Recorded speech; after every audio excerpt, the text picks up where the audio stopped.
सरकारी कर्मचारियों और पेंशन भोगियों के लिए बड़ी खुशखबरी है। केंद्र सरकार अब 8वें वेतन आयोग को लागू करने की दिशा में तेजी से कदम बढ़ा रही है। प्रधानमंत्री नरेंद्र मोदी की अध्यक्षता में मंगलवार को हुई कैबिनेट बैठक में 8वें सेंट्रल पे कमीशन यानी 8वें केंद्रीय वेतन आयोग ने टर्म्स ऑफ रेफरेंस को मंजूरी दे दी गई है, जिसका मतलब ये है कि आयोग का कार्यक्षेत्र, चेयरपर्सन और सदस्यों के नाम अब तय हो चुके हैं। प्रधानमंत्री की मंजूरी के बाद अब कर्मचारियों को सैलरी और पेंशन में बड़ी बढ़ोतरी तय मानी जा रही है। पूरे देश में लगभग 1 करोड़ से ज्यादा कर्मचारी और पेंशनर्स इस फैसले का लंबे समय से इंतजार कर रहे थे। ये आयोग लगभग 50 लाख केंद्रीय कर्मचारियों, जिनमें रक्षा कर्मी भी शामिल है, और करीब 69 लाख पेंशन भोगियों को कवर करेगा। 8वें वेतन आयोग के अध्यक्ष सुप्रीम कोर्ट की पूर्व जज रंजना प्रकाश देसाई होंगी, जबकि IIM बेंगलुरु के प्रोफेसर पुलक घोष और पेट्रोलियम सचिव पंकज जैन को सदस्य बनाया गया है। ये आयोग एक अस्थायी निकाय होगा और अपनी स्थापना की तारीख से 18 महीनों के भीतर सिफारिशें सौंपेगा।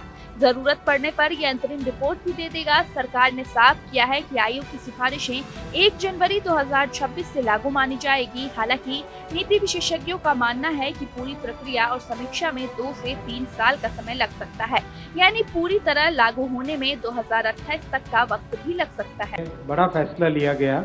8th पे कमीशन को आज माननीय प्रधानमंत्री जी ने अप्रूव किया। 8th पे कमीशन का कॉम्पोजिशन और उसमें क्या टर्म्स ऑफ रेफरेंस रहेंगे, कितना टाइम पीरियड रहेगा, वो सारा आज अप्रूवल हुआ और ये बहुत बड़ा महत्वपूर्ण फैसला है। आपको पता है कि अभी हाल ही में जनवरी में ही इन प्रिंसिपल अप्रूवल हुआ था कि किस तरह से 8th पे कमीशन का फॉर्मेशन किया जाए और इतने कम समय में 8th सेंट्रल पे कमीशन का गठन भी कर दिया गया। इसके लिए काफ़ी बड़ा कंसल्टेशन होता है। कई मंत्रालय, जिनमें बड़ी संख्या में सरकारी कर्मचारी हैं सेंट्रल गवर्नमेंट के, डिफेंस हो गया, होम हो गया, रेलवे हो गया, और DOPT के माध्यम से जो जॉइंट कंसल्टेटिव मैकेनिज्म है सभी यूनियंस का, सभी फेडरेशंस का, उस JCM के साथ भी डिटेल्ड कंसल्टेशन होता है।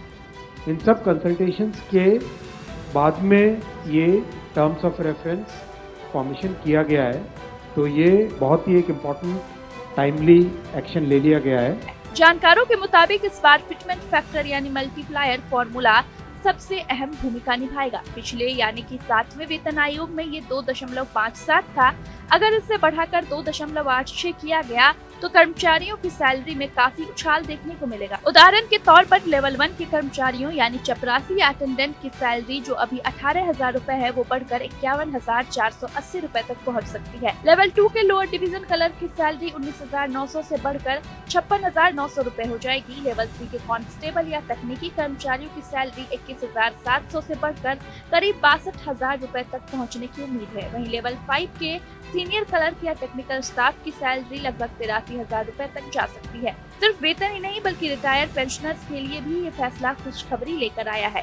अगर फिटमेंट फैक्टर 2.08 तय हुआ तो 9,000 रूपए की मौजूदा पेंशन बढ़ाकर 17,700 रूपए हो जाएगी, लेकिन अगर इसे 2.86 किया गया तो पेंशन सीधे 25,700 रूपए तक पहुँच सकती है। आमतौर पर हर साल 10 साल में एक नया वेतन आयोग गठित किया जाता है ताकि वेतन संरचना और रिटायरमेंट लाभों की समीक्षा हो सके। अब तक 7 आयोग बन चुके हैं और हर बार सरकारी कर्मचारियों की जेब में खुशियों की बौछार हुई है। मोदी सरकार का ये कदम न सिर्फ कर्मचारियों की आय बढ़ाने वाला है बल्कि मध्यम वर्गीय अर्थव्यवस्था में नई रफ्तार भी लाएगा। एक्सपर्ट्स का कहना है कि सैलरी बढ़ने से बाजार में खर्च बढ़ेगा, जिससे रोजगार और उपभोग दोनों में तेजी आएगी। यानी कुल मिलाकर 8वां वेतन आयोग लागू होना सिर्फ सरकारी कर्मचारियों के लिए नहीं बल्कि देश की अर्थव्यवस्था के लिए भी एक बड़ी सौगात साबित हो सकता है।